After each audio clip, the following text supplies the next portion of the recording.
Well, Geoff, Yeah. I've known about your work for at least 10 years now. I read your book, Evidence-Based Teaching, as a further education lecturer. I was given the book for free. We were all given a copy of your book. Evidence-Based Teaching is one of the few things that we received from management. It was as though they put this book in our hands and said, there you go, we need evidence of outcomes. Yes. What was your intention in writing this book? It was to review the research on which teaching methods work best, and to write about that research in a way that ordinary teachers understood, because the research literature is very hard to understand unless you spend a lot of time fussing about with it. So I wanted to make it accessible to teachers. And I carried on with doing some research. I'm familiar with your supported experiments. We took part in those supported experiments. All right, good. Yeah, and I suppose that creativity and experimentation go hand in hand, don't they? Well, certainly it's impossible to be a teacher who's trying to improve without using creative thinking. I mean, creative thinking is just, it's a major part of everybody's life, no matter what you do. And yes, it would certainly be a part of supported experiments, because that involves you trying to improve your teaching, and therefore you've got to think about what to do next, how to improve, and then review to discover whether what you've done has worked, and so on. I thought your initiative in bringing forward this notion of, giving teachers the right to experiment, I thought that was a really good initiative, because it encouraged people to encouraged teachers to do research, which otherwise there's never enough time for, and it legitimized this necessity to be experimenting and to practice with ideas and to collaborate. But what I found difficult, Geoff, was producing evidence that was evidence based on creative outcomes. As a language teacher, it's very easy to provide evidence that students have learned something, because we can see, that they've expanded their vocabulary, or they can use particular types of grammar. So in some subjects, it's relatively easy to provide tangible evidence-based outcomes. But in a subject, for example, in business, which is more kind of, sometimes it can be difficult to provide measurable outcomes in that. What are your thoughts on that? I wouldn't worry about the measurable outcomes, frankly, because some things are easy to measure, some things are not. That doesn't mean the things that are hard to measure are not important. Usually, a lot of things in education are very, very important and very hard to measure. But the idea of evidence-based teaching, and the idea of supported experiments, is that the teacher is in charge of their own improvement, and they decide whether the experiment works or not. And if it's intuitive, subjective, that's just fine. I mean, teachers have to work at least some of the time on gut feeling, their professional judgment, their subjective feeling about whether a teaching method is working or is not working. And that should be trusted, and it should, always be questioned, but it should be trusted, and it's a very, very important part of how teachers improve. It's just fundamental to it. When we observe lessons, we need to be marking or judging the lessons based on criteria which are tangible, and students need to pass their exams. They need to produce outcomes which, so that they're leaving their course having passed the course, not necessarily being more creative, but having that tangible outcome, the certification. And that's very, very important. But very often a teacher can, especially say in English language or maybe business studies and so on, they can read a student's work and can come to conclusions about whether the student has understood or not understood, and whether further work needs to be done. They can make that judgment. I think we worry too much about objective measures. I mean, you were mentioning lesson observation, for example.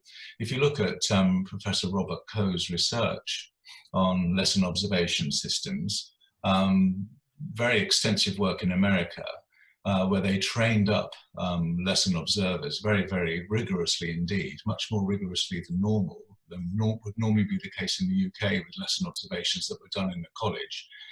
And they found that the judgments being made by the lesson observers were not reliable. Because, you know, what goes on in a lesson, it's incredibly difficult to judge a teacher by just looking at half an hour or an hour of their work. Very often a lot of what a teacher does, as you will know, is done outside of the class contact time. It's when you're marking work or when you're talking to a student in the corridor. Or, and so, you know, we've got many means of judging teachers, like their pass rates, their retention, you know, whether the students enjoy their lessons. You know, those are because they look at those factors, look at the whole of the teaching over a year or a term at least, it's much more reliable than just a 1 hour visit. I think, you know, the idea of supported experiments is not that we are tremendously objective in the way that we measure our whether the supported experiment has worked, whether your attempt as a teacher to improve has worked. You didn't have to be objective necessarily to do that. You could do it in a subjective way. And if you're teaching English literature, say, or business studies to a large extent, you know, some of that judgment is bound to be subjective, and we shouldn't be, you know, sort of feel badly about that. It's just part of life. Some things you can measure, some things you can't. Yes. Or it's extremely difficult to. Yeah. And then there's this concept of standardization of best practice, because even with the supported experiments, it was trying to create resources or trying to create strategies that are then held up on a platform as best practice, and then others are expected to follow suit. So that standardization in itself reduces creativity, because if we are trying to adhere to the norm, we don't have the space to be creative. You know, the two things seem to be inimical. I think you can do both. I think a creative teacher will hear that a certain teaching method does exceptionally well in hundreds, thousands of trials, and they will think creatively about when and how to use that teaching method in their teaching. And they will also make other changes which are not related to the evidence base. And that's a good thing too. It's just a tool which is part of the process of improvement, supported experiments, and the objective measures of, for example, that come from quantitative research or qualitative research for that matter, cognitive science, you know, that advice that comes from that research needs to be interpreted by the teacher, and that's a very creative act. And it doesn't cover everything that a teacher does. A lot of decisions have got to be made by the teacher, which, you know, there isn't research for, and they'll have to be creative in determining what to do there. So it doesn't prevent creativity. It assists it, I think. Okay. Well, yeah. In my experience in further education, the supported experiments were one of the few things that gave lecturers the time, limited time, to actually engage in research. But apart from that, further education lecturers are not encouraged to do research. Most of the research into creativity or anything to do with education, in fact, comes from the academics who don't necessarily have experience of working in further education. They have experience in higher education, or from schools. But further education sits in between those two as a poor relative. And have you kind of like noticed this lack of research that actually emerges from further education? There is research, some very good research that's done in further education, but there's not anywhere near as much as is done in teaching in schools. But the research that's, when you look at research reviews, either quantitative or qualitative reviews of research, they tend to find that the age of the student isn't a very important factor, and even that the subject that's being studied isn't a particularly important factor in determining whether a particular teaching method works well or not. So, for example, if you ask researchers about self-assessment as a teaching strategy, they'll say, well, that works really well, it's got a very high effect size, and the qualitative research, cognitive science says it's very important for students to self-assess as well.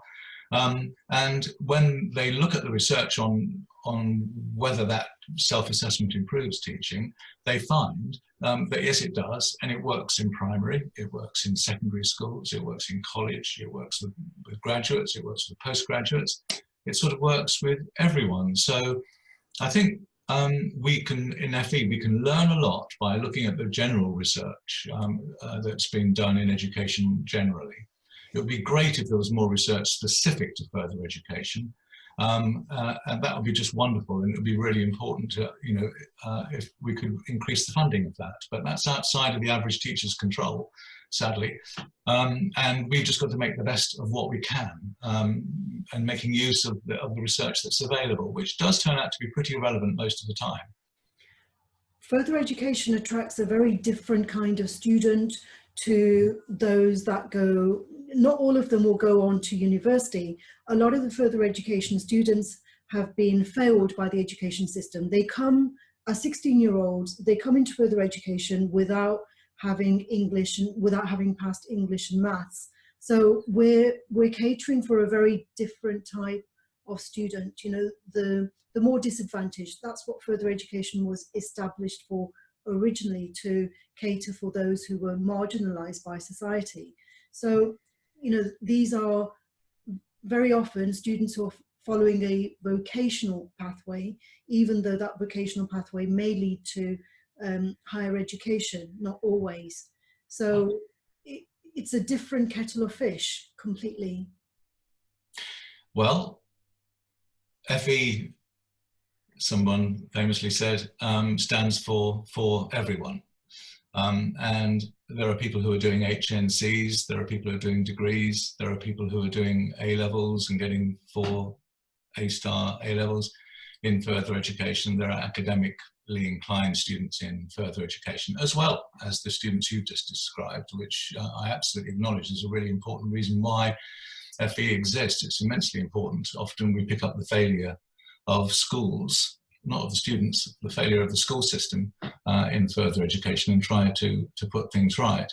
But the research on which teaching methods work, it's remarkable how it's not affected by the level of the student, the age of the student, and so on. Something like self-assessment, for example, if it's used appropriately, will work for a student in any of any academic level, whether they did badly at school or whether they did well, as long as it's used in an appropriate way. And the idea of supported experiments was to get teachers to try not just self-assessment, but lots and lots and lots of very high performance teaching methods with their students, and to determine for themselves, not necessarily with objective measures, although those are helpful, to determine for themselves whether those teaching methods were going to help them do what they wanted to do with their students. So it's a sort of an empowering thing. Hopefully, that's the hope anyway. In terms of creativity,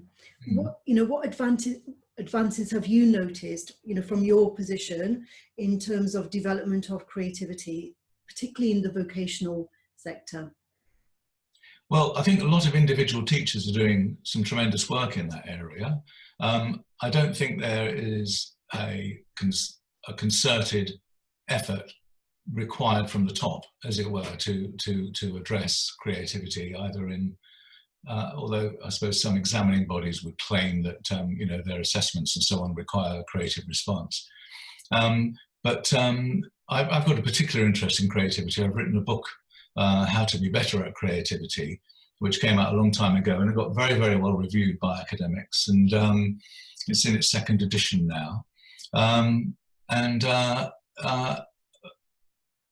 I've written in teaching today, and to a lesser extent evidence-based teaching, about how a teacher can develop students' creativity if they really understand what the creative process is and help the students to work through that creative process. Yes, I looked at that. I looked at your creative process in that, and I used it for my initial action research. And what I found most difficult is the incubation stage, because it's we don't have the resources to enable students to go through that stage of incubation. So we do need to rely a lot on extracurricular activities, you know, give them things to do that they can reflect on in their own time, and very often vocational. Well, the idea of that, it might be worth just for people who don't know about it to go over what the model is, which is the idea is that creativity involves, and not necessarily in this order, and each of these things I'm going to describe you'll come across many times while you're working on a particular project. But creativity requires inspiration. It requires you to get some ideas. It requires clarification. In other words, what am I trying to achieve here? It requires you to distillation, to distill all the ideas you've had and decide which ones are the best ones to work on. And that's not as easy as it sounds. It requires perspiration, hard work to work on those ideas. It requires evaluation, so you look at the work in progress and the draft work, as it were, and decide what's good about it, what's not so good about it, and try and improve it. And as you said, it involves incubation. Now, incubation is just the idea that people can't do really high quality creative work in one sitting. They need to work on something, and then they need to go away and leave it and come back another day or another hour at least, and have another look at it and decide whether and how good it is and whether it's going to work and how to improve it and so on. And most people who are very creative will allow themselves that time. There's a lot of research in that the brain carries on working on a problem if you give it the problem. If you give it time to do so, you know, often some of us will think of a solution suddenly in the bath, you know, and we're not even conscious of thinking about the problem when we're there. The brain will carry on working if it's given time, and the idea of incubation is to allow that time. I used to be very frustrated when I went to meetings in further education colleges where somebody would raise an issue in the meeting and say they want a solution now. And I used to think, well, why didn't you tell us you were going to raise this problem? Well, we could have thought about it for 4 days before the meeting and come with some considered responses. But you're not going to get the best out of anybody, including a Picasso, I think even, you know, if you expect work to be just completed in one sitting. And the idea of incubation is to allow time, allow you to look at something, go away, think about it, and not even necessarily think directly about it. Go back and have a look at it. I totally agree with you that incubation is such an essential part of the creative process. But it doesn't require resources, you know, it doesn't require resources, it just requires planning so that there's time between the work sectors, the working times that the student's working on. They just need some, so they go back and look at it again the next day. It's so difficult because we have to set deadlines, because otherwise we would, you know, we do rely a lot on teachers doing extracurricular, you know, spending time, extra time at home, marking when they shouldn't really be marking because the assignment was due in a month previously and whatever. But that's what I'm saying. It's like, in practical terms, in the curriculum, it's very difficult to allow students that incubation. Some students will need 3 months to think about it, and others will do it in 3 days. But for the teacher who needs, you know, to deliver content based on what students have actually produced, can't afford to spend 3 months of incubation time. No, I absolutely accept there are time limits, and very often, you know, even with creative work, as with any work, very often one has to produce something by a deadline, and it's not necessarily the best you could ever have done. I accept that absolutely, but I do think it's important that our students understand the creative process and understand that if they leave something to the very last moment and just do it in one sitting, they will not produce their best work. Their better work will be produced if they do a draft, go away, do something else, go back, look at the drafts, decide, oh, you know, this idea is better than that idea, so I'm going to work on this one, do a bit of work on it, leave it, come back, and so on, and plan their work on an assignment so that they allow themselves the time for incubation and hand it in on time. A tall order. It's not easy. It's not easy in the real life, but you know, if one wants the best of one's creative work, then that's necessary, I think. Absolutely. Well, I do agree with you, and I find that the A-level students would follow that kind of process more diligently than the vocational pathway students, because in terms of extracurricular activities, they don't have the time and space outside of the classroom to enable them to follow that kind of routine, that kind of discipline and conscientiousness that's required. It is about discipline, I think, and it's about planning. Even if you've got a lot of extracurricular activities which are, you know, a demand on your time.